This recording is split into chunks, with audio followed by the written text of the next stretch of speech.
They laughed at her during the will reading, but no one was laughing when the lawyer said her name.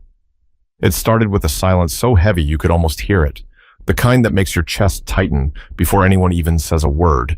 Naomi Fletcher stood at the foot of a long driveway in Fairfield, Connecticut, staring up at a mansion that looked like something out of a magazine. White columns, polished glass windows, manicured hedges cut to perfection. Everything screamed old money. But to Naomi, it just felt cold.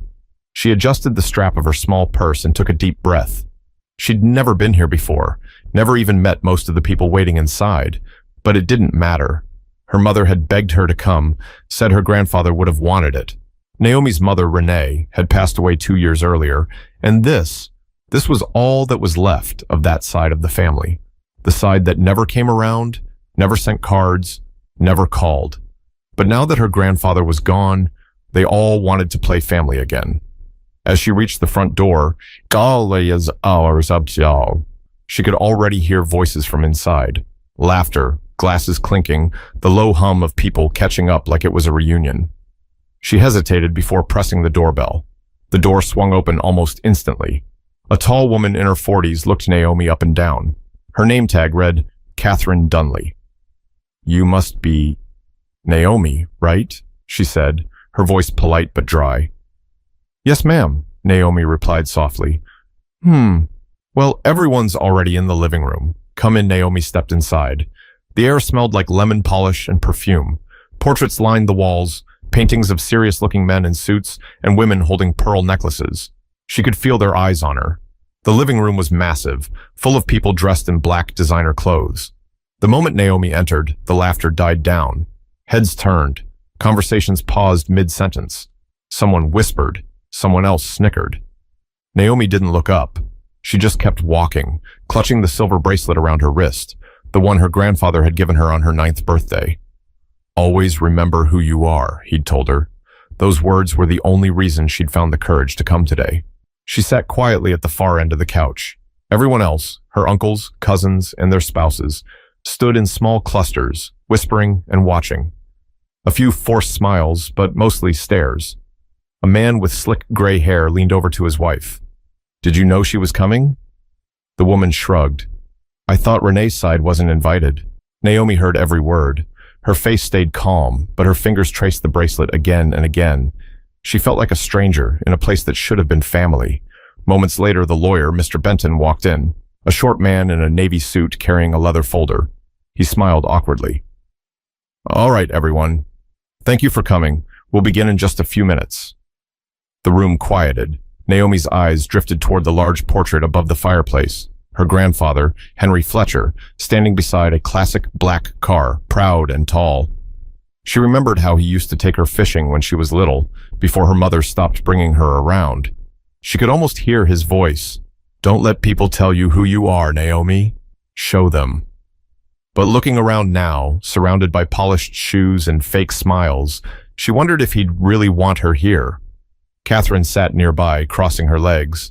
"So, Naomi," she began, "you came all the way from Baltimore for this?" Naomi nodded. "Yes, ma'am." "That's quite a trip," Catherine said, forcing a smile. "I didn't even know Henry kept in touch with you." "He called me sometimes," Naomi said softly. "Mostly birthdays." The woman's smile faltered just a little. "Well, that's sweet." Naomi could feel the sting beneath those words, like she was being reminded that she didn't belong. But what she didn't know yet was that before this day ended, every single person in that room would look at her differently.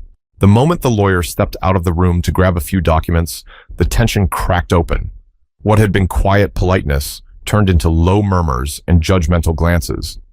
Naomi tried not to stare, but it was impossible to ignore how every conversation seemed to orbit around her. "She really came," a man said near the fireplace. His voice carried easily. Another woman laughed softly. "Of course she did. Probably thinks there's money in it." A younger cousin, a girl about Naomi's age with a gold bracelet and perfect curls, leaned toward her mother and whispered, "She doesn't even look like family." Naomi heard that too.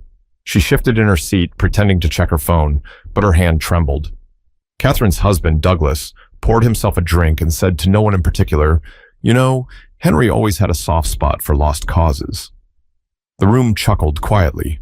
Naomi's jaw tightened, but she stayed quiet. She'd learned a long time ago that silence could protect you when words made things worse. Then someone finally addressed her directly. "So, Naomi," a man named Gerald, her grandfather's nephew, began. He was tall and broad, with an expensive watch that gleamed under the chandelier. "How did you even know Grandpa Henry?" Naomi blinked.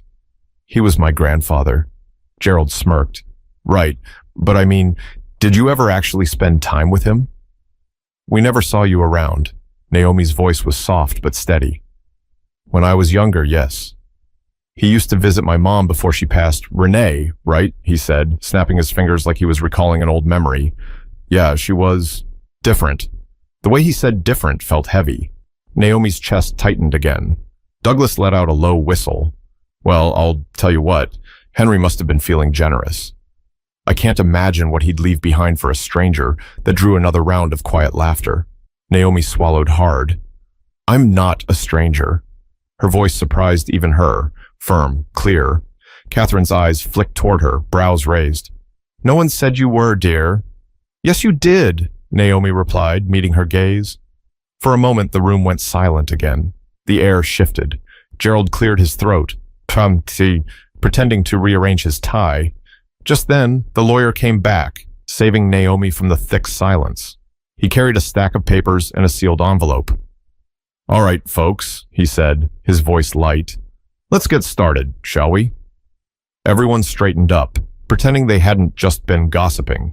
But Naomi saw the way they looked at her, the kind of look that made you feel small before you even said a word. She exhaled slowly, telling herself to stay calm. Her grandfather believed in her. He had to. Why else would he ask her to be here? The lawyer cleared his throat again, taking his seat at the center of the room. The fire behind him crackled softly. "We'll begin with a brief message Mr. Fletcher asked me to read before we get into the details." The chatter died instantly. Naomi sat up a little straighter. Mr. Benton unfolded a letter and began. "To my family, if you're hearing this, I've already gone home. I've lived a full life, full of mistakes, lessons, and love. What matters most now isn't what I've left behind, but who I've left it to." A few people smiled, trying to look sentimental. But Naomi felt something twist in her chest. She recognized his handwriting from years ago, those strong loops and neat spacing. He had written this himself. But before the lawyer even reached the second paragraph, one cruel comment would shatter what little peace remained in that room. Mr. Benton adjusted his glasses, his voice calm and professional as he continued reading. "Each of you has played a part in my life," the letter said. "Some of you stood by me.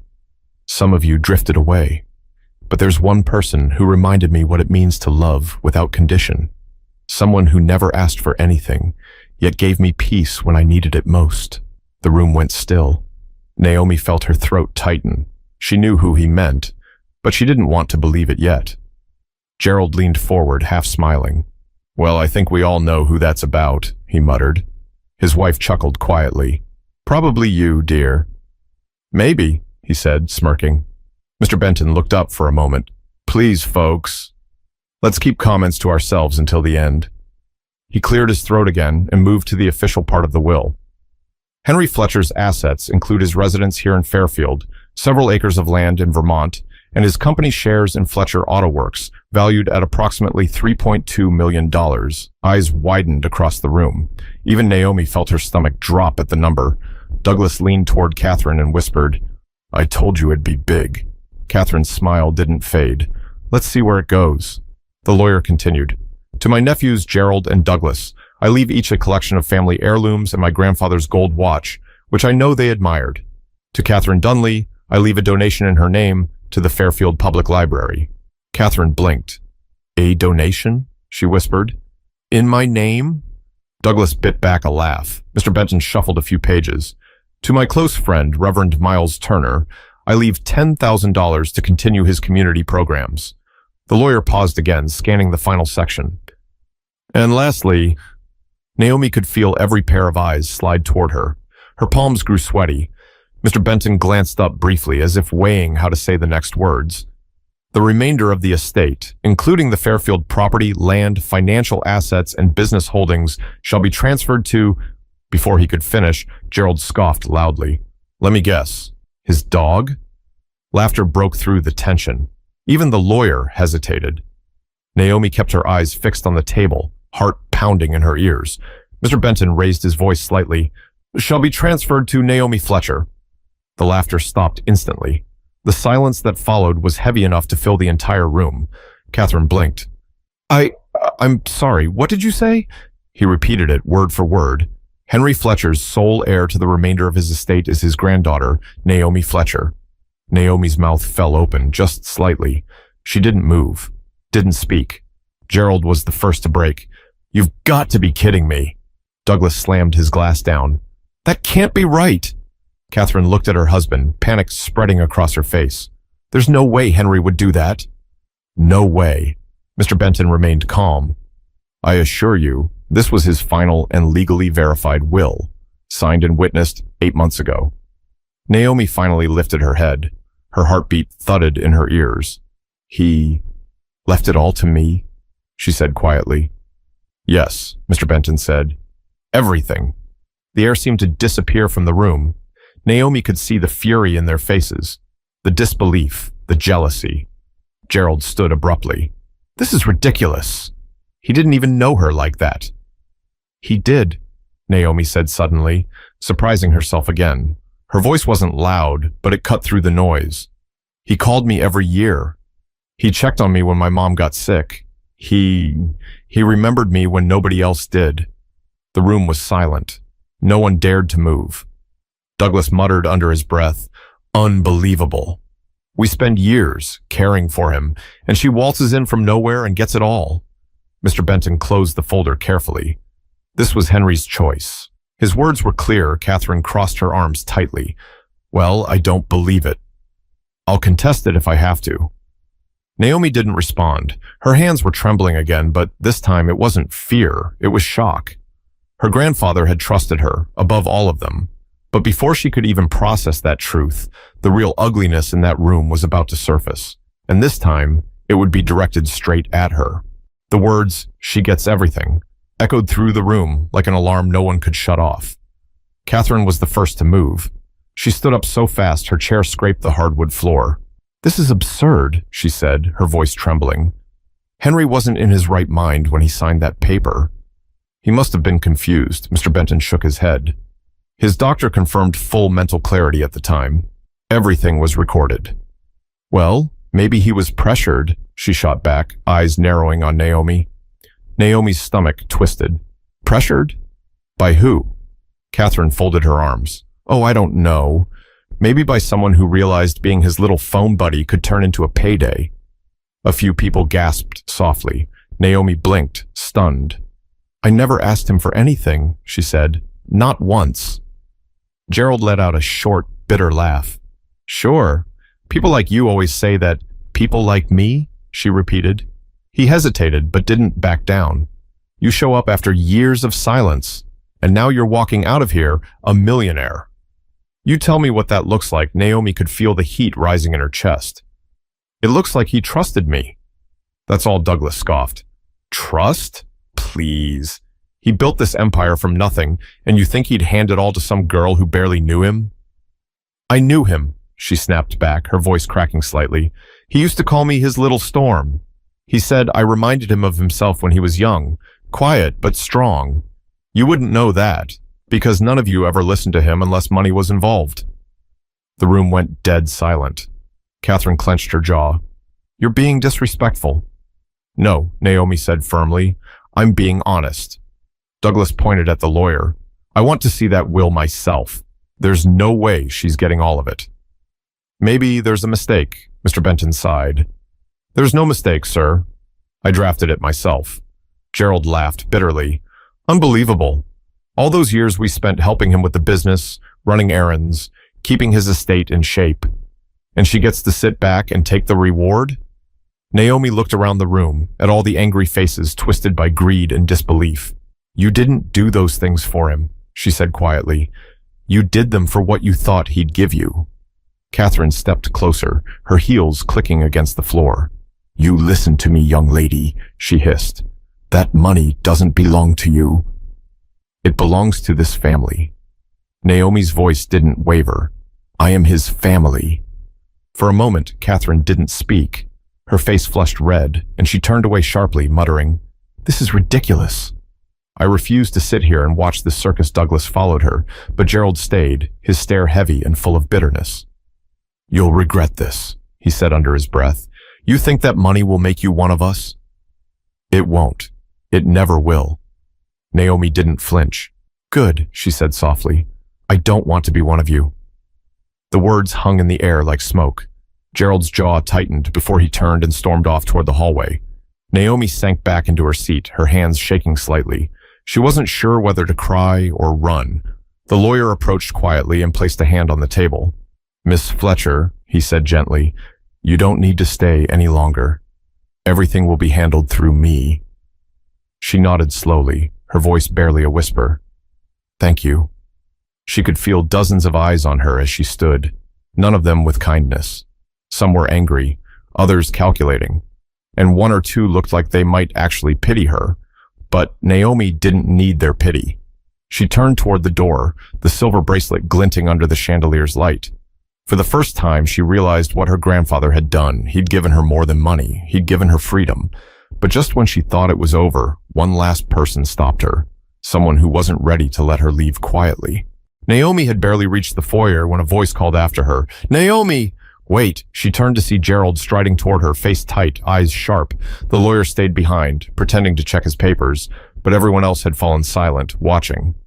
Gerald stopped just a few feet away. "You really think walking out makes you look strong? You think you deserve this?" Naomi met his gaze. "It's not about deserving it. It's about what he wanted." He laughed bitterly. "What he wanted? You think my uncle, the man who built everything here, wanted you to inherit it all? Over his own blood?" Naomi's voice was calm, but there was steel in it now. "I am his blood." He shook his head, sneering. "You really think he saw you that way?" Mr. Benton cleared his throat from across the room. "Mr. Fletcher, I'd advise you not to speak further if you're upset." "Upset?" Gerald snapped. "You're damn right I'm upset. This girl shows up out of nowhere, barely even related to us. And suddenly she owns everything my uncle worked for?" Naomi's hands balled into fists. "I'm not barely related. I'm his granddaughter. My mom was his daughter." Gerald's voice lowered, venomous. "Your mother was his mistake." The room gasped. Someone whispered, "Gerald!" But it was too late. The words hung there, raw and ugly. Naomi stared at him, stunned. Her mouth opened, but no words came out. Gerald stepped closer. He spent years trying to make up for what she did, running off, embarrassing the family name, dragging us through rumors, and now you're his way of washing his guilt clean. Her heart pounded. "That's not true," he smirked. "Oh, it's true. You're the living reminder of what he never wanted to admit, that he had a whole other family he hid from everyone here, and now, somehow, you're supposed to take all this?" Mr. Benton stood. "That's enough, Mr. Fletcher." But Gerald ignored him. "You think sitting there quiet makes you better than us? You think you're some symbol of goodness? You're nothing but a charity case with a lucky name." Naomi's eyes glistened, but she refused to look away. "You can say whatever you want," she said softly, "but he didn't see me that way. He called me every birthday, every Christmas. He didn't have to, but he did. You can't fake that. He cared." For a second, Gerald's face twitched. Something like guilt flickered and vanished. "He was confused," he said quickly. "Old and sentimental." Naomi shook her head. "No." He was finally seeing clearly. Catherine, who'd been watching from the doorway, spoke for the first time in a while. "Gerald, stop it. You're embarrassing yourself." He turned toward her. "Embarrassing myself? She just stole everything." Catherine exhaled sharply. "She didn't steal anything. You heard the lawyer. It was his choice." Gerald glared at her, but she didn't back down. "Henry made mistakes, yes. We all know that. But maybe he saw something in her that the rest of us refused to see." The room went silent again. Naomi looked at Catherine, surprised. There was something softer in the woman's face now, like the anger had burned away and left only confusion and shame. Catherine sighed. "He used to talk about you, you know. Not much, but enough that I remember. He said you had your mother's heart. Naomi swallowed. He said that? Catherine nodded slowly. He did. Gerald scoffed and stormed off toward the back patio, muttering under his breath. The others pretended not to watch. Naomi stood there, frozen for a moment, trying to take it all in. The noise, the anger, the disbelief. It all felt far away now. Mr. Benton approached quietly. Miss Fletcher, he said gently, there's one more thing your grandfather asked me to give you. He handed her a small, sealed envelope. Her name, Naomi, was written in that same neat, familiar handwriting. Her fingers trembled as she tore it open. Inside was a folded letter and a photo, her, at maybe 8 years old, sitting on her grandfather's lap at a fishing pier, both of them smiling. She began to read. My dearest Naomi, if you're reading this, I'm gone. I know today won't be easy, and I know some won't be kind to you, but I want you to remember something. This family was built on pride, and pride can blind people. Don't let it blind you. What I'm leaving you isn't just money. It's a chance to make something right. You have my heart and my name. Use them well. Don't hate them for how they treat you. They only know what they were taught. Be better than that. Love, Grandpa. Henry. Naomi folded the letter carefully, pressing it against her chest. The lawyer looked at her kindly. He was proud of you, you know. He told me that the day he signed the papers, Naomi nodded, tears sliding down her cheeks. I believe that. But outside that house, the real world was waiting, and not everyone was ready to accept that the girl they mocked was now the one in control. The heavy wooden door clicked shut behind Naomi as she stepped out into the cold afternoon air. The sky hung low, gray and heavy, like the house itself was casting a shadow over her. She paused at the edge of the stone steps, clutching the letter to her chest. For a brief moment, she thought about her mother, how proud she would have been, how she would have told Naomi not to let those people get under her skin. But before she could even take a breath of relief, the door burst open again. It was Douglas, his voice booming. Hey!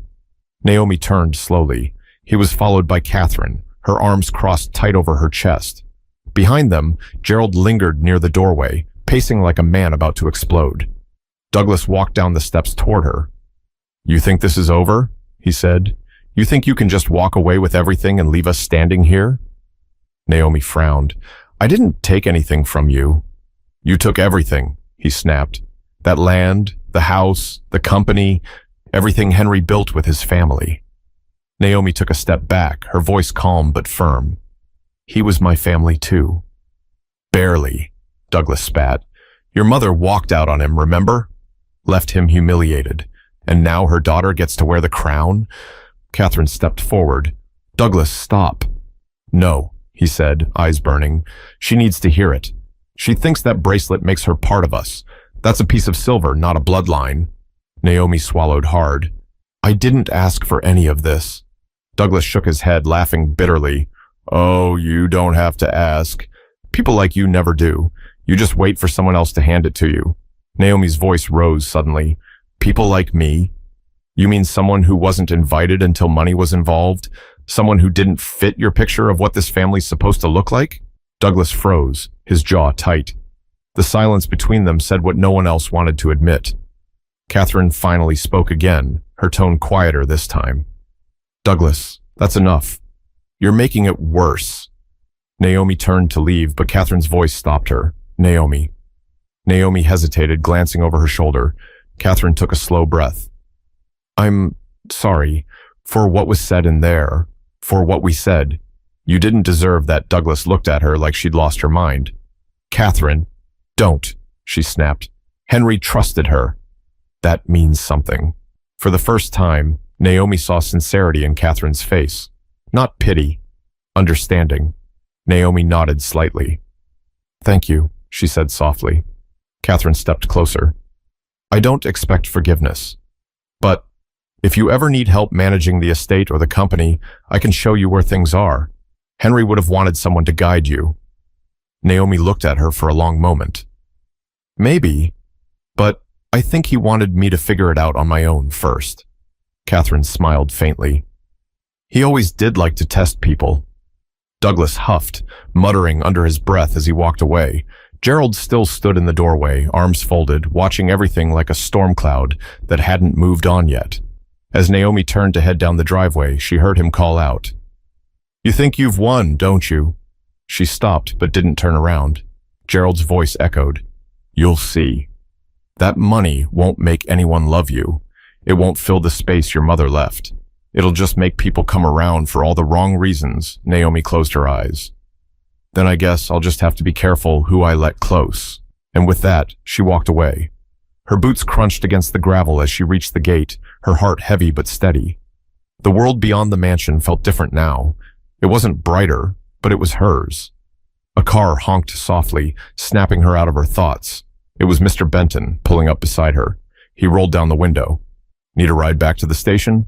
Naomi smiled faintly. "Yeah, thanks."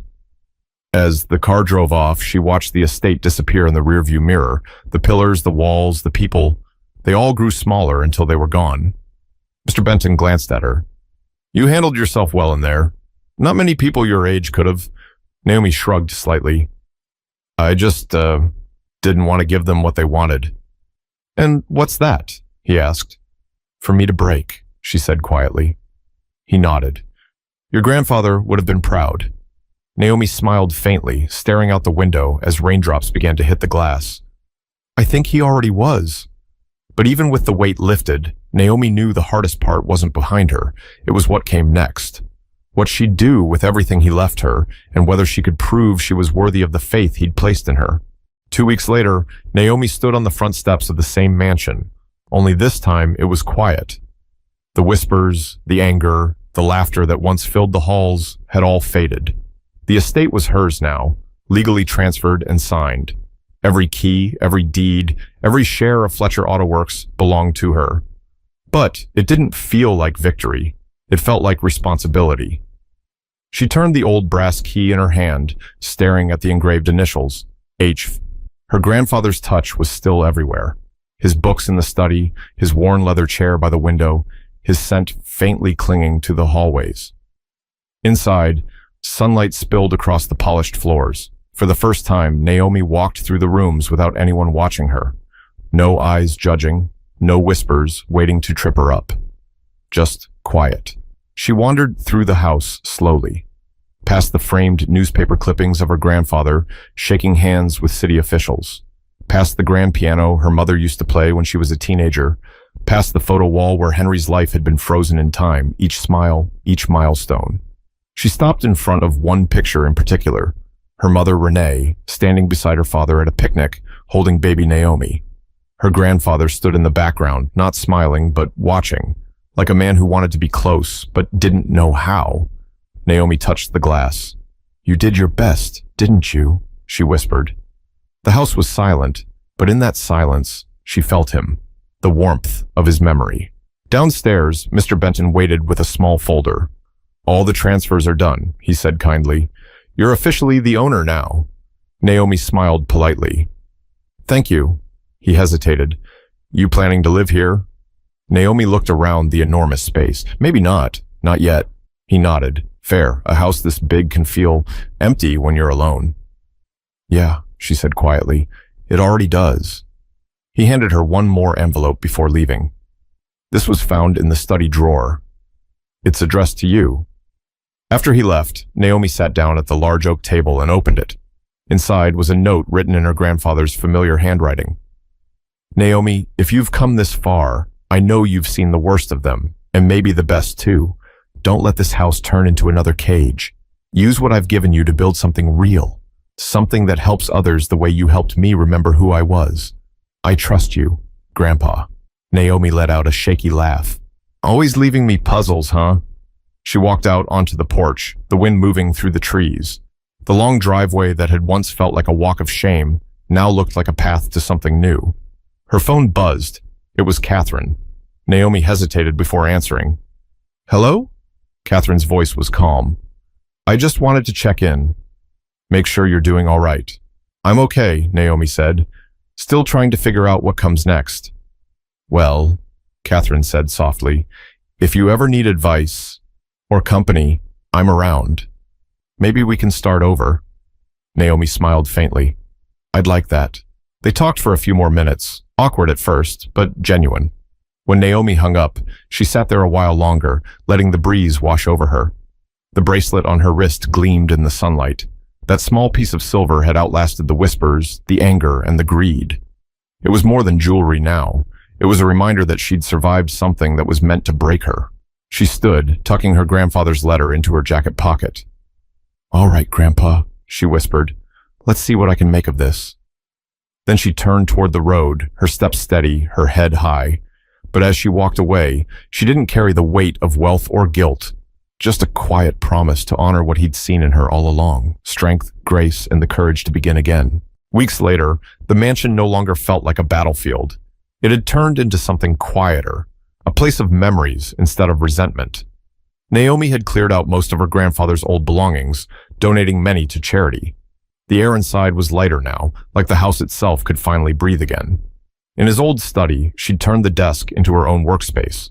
The same surface where the will had been signed now held a notebook filled with her plans: scholarships for kids who couldn't afford college, a mentorship program for single mothers, a foundation named after her mother, the Renee Fletcher Fund. She wasn't using the money to prove anything. She was using it to do something. One afternoon, she stood outside the auto shop her grandfather had owned, now renamed Fletcher and Future Works. The new sign shimmered in the sunlight. Workers waved as she passed, and one older man, a mechanic who'd known Henry for decades, called out, "He'd be proud of what you're doing, miss." Naomi smiled. "I hope so." She walked through the lot, the hum of tools and conversation filling the air. For the first time in a long time, she felt grounded. Not because she had wealth or power, but because she finally had purpose. Later that evening, Naomi sat on the back porch, her feet tucked under her, the last orange glow of sunset fading over the trees. She took out her grandfather's final letter again. The words had faded slightly at the creases, but their meaning hadn't changed. He'd trusted her to be better, to rise above bitterness, to be the kind of person who built bridges where others built walls. She thought of Gerald and Douglas, how neither had spoken to her since the will reading. She didn't hate them. She didn't need to. People reveal who they are when life doesn't go their way, and sometimes forgiveness isn't about letting them off the hook. It's about setting yourself free. Naomi whispered to the quiet evening, "Thank you, Grandpa," for seeing me when they wouldn't. She slipped the bracelet off her wrist, holding it up to the fading light. The tiny silver piece caught the last bit of sun, a final sparkle before dusk. Then she smiled. Time to make it count. She placed the bracelet back on, not as a memory of what she'd been through, but as a reminder of what she could still become. Because sometimes, the ones who are underestimated the most are the ones who end up changing everything. Naomi wasn't just an heir. She was proof that strength doesn't come from where you start, but from how you choose to carry what life gives you. And as she closed her notebook, she spoke the words she wished someone had said to her years ago. Don't ever let anyone make you feel small for where you come from. You belong in every room you walk into. If you've ever been in Naomi's shoes, looked down on, doubted, or dismissed, remember this. Your value isn't defined by anyone's approval. It's defined by your resilience, your kindness, and the way you rise above. Don't wait for someone else to hand you worth. You already have it. If this story spoke to you, share it with someone who needs to hear that being overlooked doesn't mean being powerless. Because sometimes, the quietest people in the room have the loudest destinies.